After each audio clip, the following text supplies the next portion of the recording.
Good morning, नमस्कार। आज के अखबार में आप सभी का स्वागत है। मैं हूं आपके साथ साक्षी केसरी। तो तमाम न्यूज़पेपर की सुर्खियों की अब करेंगे चर्चा, चाहे वो नवभारत टाइम्स हो, हिंदुस्तान हो, दैनिक भास्कर हो, दैनिक जागरण हो। ये तमाम न्यूज़पेपर की सुर्खियां क्या कहती हैं, इस पर हम शुरू करते हैं हेडलाइन से। और जो तमाम न्यूज़पेपर की जो हेडलाइंस है उसके बारे में अगर चर्चा करें तो देखिए, सबसे पहले बात करते हैं भारत। चूंकि रूस और यूक्रेन के बीच जो युद्ध छिड़ी हुई है उस पर भारत ने कल स्टैंड भी लेते हुए ये कहा था कि डायरेक्ट रूस और यूक्रेन के राष्ट्रपति को आपस में बातचीत करनी चाहिए और तभी कोई ठोस इसका समाधान निकल सकता है, तभी कोई शांति का माहौल बन सकता है, ये युद्ध थम सकता है। तो वहीं देखिए, अब आज इस पर अपडेट की अगर बात करें तो रूस से यूक्रेनी राष्ट्रपति ने अपने नागरिकों को रिहा करने के लिए कहा है और इसके लिए बाकायदा ये खबर सामने आ रही है कि यूक्रेन ने रूस के राष्ट्रपति पुतिन के करीबी को बंधक बना लिया है और अब शर्त यहां पर रख दी है कि यूक्रेन के नागरिकों को जिन्हें बंधक बनाया गया, अगर उसे रूस रिहा करता है तो ही पुतिन के करीबी को छोड़ा जाएगा। तो आपको बता दें कि अब तक जो है 20,000 रूसी सैनिकों की मौत का दावा भी यूक्रेन कर चुकी है। हालांकि जिस तरीके से रूस आक्रामक है यूक्रेन पर, कहीं ना कहीं यूक्रेन की हालत जो है वो खराब होती हुई नजर आ रही है। इसके पहले ये भी खबर थी कि यूक्रेन कहीं ना कहीं सरेंडर करने के हालात तक पहुंच चुका है, लेकिन अभी भी सरेंडर नहीं किया गया है। लेकिन यूक्रेन ने यहाँ पर एक बड़ा दाव खेल दिया है। रूस के राष्ट्रपति पुतिन के करीबी को बंधक बना लिया है और अब डिमांड कर दी है कि उनके नागरिकों को, यानी यूक्रेन के नागरिकों को अगर रूस रिहा करता है और इस युद्ध की समाप्ति करता है तो ही उसे फ्री करेगा यूक्रेन। तो जंग को रोकने की बातचीत का एकमात्र रास्ता जो है अब ये जेलेंस्की को नजर आ रहा है। जेलेंस्की ने हर एक तरीके से संभव कोशिश की, अपने हथियारों को भी इस्तेमाल करते हुए डटा रहा यूक्रेन लगातार युद्ध में, क्योंकि रूस जिस तरीके से हमलावर था यूक्रेन की राजधानी कीव हो, चाहे खार्किव शहर हो, चाहे बूचा शहर हो, जहां पर नरसंहार देखा गया। लेकिन अब जेलेंस्की का दाव बदल गया है। जेलेंस्की ने पुतिन के करीबी को बंधक बना लिया। अब देखना होगा कि क्या पुतिन इसके बाद कहीं रुकते हैं या फिर जो चेतावनी यूक्रेन की तरफ से दी जा रही है इस पर कोई एक्शन रूस लेता है, देखना होगा ये। अब आगे जो है अगली खबर की बात कर लेते हैं जो कि कोरोना से जुड़ी हुई है। देश की राजधानी दिल्ली में कोरोना के संक्रमण दर का इजाफा होता हुआ नजर आ रहा है। बता दें आपको कि दिल्ली एनसीआर में कोरोना के बढ़ते मामलों से अब चिंता बढ़ने लगी है। राजधानी में बुधवार को करीब 299 नए संक्रमित मरीज पाए गए हैं तो वहीं इस दौरान 173 मरीज स्वस्थ भी हुए हैं। लेकिन कोरोना से संक्रमित लोगों की संख्या अब धीरे धीरे बढ़ती जा रही है। चिंता लोगों की बढ़ी, क्योंकि देखिए चौथे वेव की बात हुई थी।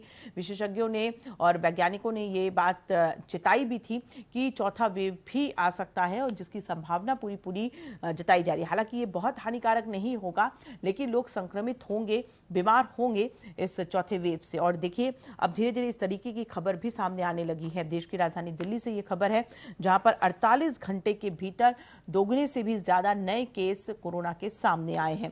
चाहे ये हिंदुस्तान हो, चाहे नवभारत टाइम्स हो, तमाम न्यूज़पेपर में सुर्खियों में है ये खबर। गुड़गांव की अगर बात कर लें, दिल्ली एनसीआर में, तो गुड़गांव में संक्रमण दर 9% के पार पहुंच चुका है। और जैसा कि अभी आपको बताया कि दिल्ली में 299 नए केस पाए गए हैं। तो अब ऐसे में सावधानी रखने की बेहद ज़रूरत है। हालांकि सावधानी रखने के लिए लगातार पहले भी सरकारों की तरफ से ये कहा गया है, चाहे वो केंद्र सरकार हो चाहे वो राज्य सरकार हो, कि मास्क का उपयोग ज़रूर कीजिए, सोशल डिस्टेंसिंग का ध्यान ज़रूर रखिए और सैनिटाइज़र का भी इस्तेमाल करते रहिए, क्योंकि कोरोना से जो बचाव के तरीके हैं वो यही तरीके हैं। इसके अलावा जो है जो संक्रमण दर बढ़ रहा है, अब इस पर राज्य सरकार की चिंता भी बढ़ गई है। राज्य सरकार की तरफ से क्या ठोस कदम उठाए जाते हैं ये देखना होगा। हालांकि अगर उत्तर प्रदेश की बात करें तो मुख्यमंत्री योगी आदित्यनाथ ने टीम 9 के साथ बैठक भी की। उन्होंने कोरोना के ग्राफ जिस तरीके से बढ़ रहे हैं, नोएडा की अगर बात कर लें तो चूंकि स्कूल खुल चुके हैं, बच्चे स्कूल जाना शुरू कर चुके हैं, तो ऐसे में नोएडा के 2 स्कूलों का मामला सामने आया था जहां पर बच्चे संक्रमित पाए गए थे कोरोना से और शिक्षक भी पाए जा रहे हैं। तो ऐसे में सावधानी बरतने की बहुत आवश्यकता है। साथ ही स्कूलों को भी ये हिदायत दी गई है कि अगर स्कूल खुल चुके हैं, ऑफलाइन क्लासेस चल रहे हैं, तो स्कूलों को भी कोरोना गाइडलाइंस का फॉलो करना होगा। हर एक जो गाइडलाइंस दी गई है कोरोना को, उसका पालन जरूर करना होगा, तभी स्कूल खुले रह सकते हैं। वरना अगर स्थिति थोड़ी बढ़ती हुई नजर आती है, कोरोना के ग्राफ बढ़ते हुए नजर आते हैं, तो एक बार फिर से स्कूलों को बंद भी किया जा सकता है। मुख्यमंत्री योगी आदित्यनाथ ने टीम 9 के साथ बैठक करके कई अहम पहलुओं पर चर्चा की है और अधिकारियों के साथ साथ स्कूल प्रबंधनों को भी निर्देश दे दिया गया है। तो कोरोना को लेकर के ये फिलहाल अपडेट है। इस पर और भी जो अपडेट आएंगे वो उससे हम आपको रूबरू कराते रहेंगे। वहीं आपको दिल्ली सरकार की एक खबर बता दें, जो कि दिल्ली वासियों के लिए राहत की खबर है कि 80 एसी बसों को हरी झंडी दिखा दी गई है। सरकारी बसें अब 7000 की संख्या को पार कर चुकी हैं। दिल्ली में सरकारी बसों के बेड़े में बुधवार को 80 नई एसी की बसों को शामिल किया गया है। इसके साथ ही सरकारी बसों की संख्या पहली बार 7000 से पार हो गई है, यानी 7081 के करीब करीब पहुंच गई है। परिवहन मंत्री कैलाश गहलोत ने बसों को राजघाट बस डिपो से रवाना किया है। सीएम केजरीवाल ने कहा कि हम बस नेटवर्क को और मजबूत कर रहे हैं, लोगों को और सुविधा दे रहे हैं, क्योंकि दिल्ली एनसीआर में दिल्ली की अगर बात करें तो दिल्ली में बसों की संख्या को लेकर के लोग डिमांड भी कर रहे थे, क्योंकि लोग बसों का जो सफ़र होता है दफ्तर जाने के लिए, एक जगह से दूसरी जगह जाने के लिए बसों का इस्तेमाल करते हैं और ऐसे में कहीं ना कहीं बसों की संख्या में इजाफा करने की डिमांड लोगों की तरफ से थी। और अब राज्य सरकार यानी केजरीवाल सरकार ने हरी झंडी दिखा दी है। 7000 से भी पार अब एसी की बसें हो जाएंगी। 80 एसी बसों को हरी झंडी दिखा दी गई है। तो दिल्ली वासियों के लिए ये राहत भरी खबर है। बाकी देखिए, मौसम की अगर बात कर लें तो अभी फ़िलहाल जिस तरीके से मौसम चल रहा है, अप्रैल के महीने में ही जिस गर्मी से लोगों को जूझना पड़ रहा है, लोग त्राही त्राही कर रहे हैं। लोगों का ये कहना है कि अगर अप्रैल के महीने में मिड अप्रैल में अगर ये हालात हैं तो आगे चल करके मई और जून में क्या हालात होंगे। तो इसके लिए आपको बता दें कि जो मानसून बताया जा रहा है जून में, जो कि कर्नाटक में और केरल से शुरू होता है, वहाँ पर कर्नाटक में बारिश के आसार नजर आ रहे हैं और केरल में ऑरेंज अलर्ट जारी किया गया है। कर्नाटक में बेंगलुरु में बुधवार को बारिश हुई। मौसम विभाग ने केरल में 24 घंटे में 5 से 8 इंच तक बारिश की संभावना जताई है। यानी मानसून की जब शुरुआत वहां से होगी तो धीरे धीरे उत्तर भारत में भी हालात जो है वो सुधरेंगे, गर्मी से लोगों को राहत मिलेगी। और दिन में जो लू चल रहा है उसके लिए भी देखिए यहाँ पूरी जानकारी जो है वो दी गई है कि लू का जो पीक अंतिम हफ्ता होगा वो होने वाला है 11 अप्रैल के बीच 2 से 5 जगह पारा 45 डिग्री के पार चला गया था, लेकिन अब अगला जो पीक है अप्रैल के अंतिम में आएगा। फिलहाल जो है लोगों को थोड़ी सी गर्मी से राहत मिली है, लू थोड़ी कम चल रही है, लेकिन अप्रैल के अंत वाले जो हफ्ते में होगा, क्योंकि अभी मिड चल रहा है अप्रैल का, लेकिन अप्रैल के जो चौथा हफ्ता होगा उसमें एक बार फिर से गर्मी बढ़ सकती है, जिसके लिए अलर्ट भी जारी किया है मौसम विभाग ने।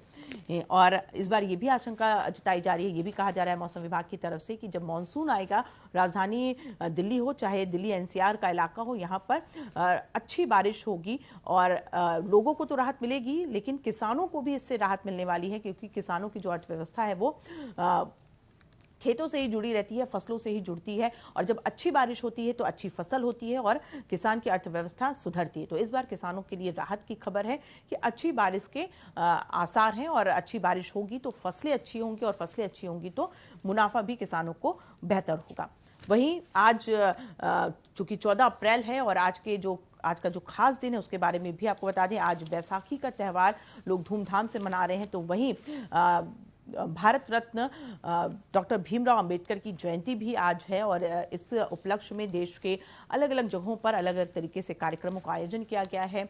और अभी से थोड़ी देर पहले ही संसद भवन में भी आयोजन किया गया था कार्यक्रम का, जहां पर राष्ट्रपति, उपराष्ट्रपति, प्रधानमंत्री और कांग्रेस अध्यक्ष सोनिया गांधी, ये तमाम बड़े नेता और केंद्रीय मंत्रियों ने डॉक्टर भीमराव अंबेडकर की प्रतिमा पर माल्यार्पण करके उनको नमन किया है। तो वहीं बैसाखी के पावन पर्व पर भी बधाइयाँ दी जा रही हैं, चूँकि नई फसलों की शुरुआत जो है बैसाखी से शुरू होती है, बुआई से। और बैसाखी की जो परंपरा है वो सिख समुदायों में बहुत ही धूमधाम से मनाई जाती है। ये परंपरा, ये उत्सव, और बैसाखी के लिए भी जो है, चाहे प्रधानमंत्री नरेंद्र मोदी हों, चाहे मुख्यमंत्री योगी आदित्यनाथ हो, राष्ट्रपति रामनाथ कोविंद हो, सभी ने देशवासियों को बधाई दी है इन दोनों ही खास अवसर पर। यानी आज महावीर जयंती है और अंबेडकर जयंती, ये दो खास जो है जयंतियों पर प्रदेशवासियों को, देशवासियों को बधाई दी गई है बड़े बड़े नेताओं के द्वारा। और सिख समुदाय में आज खुशी का माहौल भी देखने को मिल रहा है। ढोल नगाड़ों के साथ बैसाखी जो है आज मनाई जाएगी। जो अपडेट होगा वो हम आपको दिखाएंगे, वो तस्वीरें भी दिखाएंगे जब बैसाखी पर लोग धूम धड़ाका करते हुए नजर आएंगे। तो वहीं डॉक्टर भीमराव अंबेडकर की जयंती पर जब उन्हें नमन किया जाएगा, तो उसकी भी तस्वीरें आपके साथ इंडिया वॉइस साझा करता रहेगा। फिलहाल आज के अखबार में इतना ही। मुझे दीजिए इजाजत और कल फिर हम हाजिर होंगे अखबार की सुर्खियों के साथ। नमस्कार।